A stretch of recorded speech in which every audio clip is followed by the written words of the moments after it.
তো আজকে আমরা বানাবো চিকেন সালাড। তার জন্য এখানে আগে শসাটা কুচি করে নিচ্ছিল, তারপর এখানে পেঁয়াজটাও কেটে নিচ্ছিল, আর অন্যদিকে আমি ছোট ছোট করে কেটে রাখা চিকেনগুলো ভেজে নিচ্ছিলাম। তারপর একটা বাটির মধ্যে একটু টক দই নিয়ে ভালো করে ফেটিয়ে নিলাম।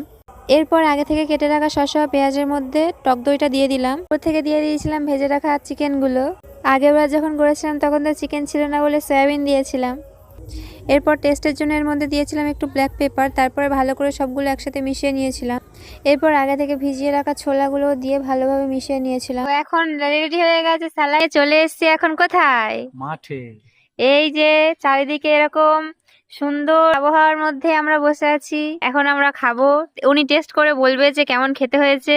আচ্ছা, চিকেন সালাড নাও টেস্ট করো, কেমন হয়েছে? খুব সুন্দর হয়েছে, দারুণ। আগের দিনের থেকে ভালো নাকি খারাপ? আগের দিনের থেকে ভালো, কারণ চিকেন আছে না।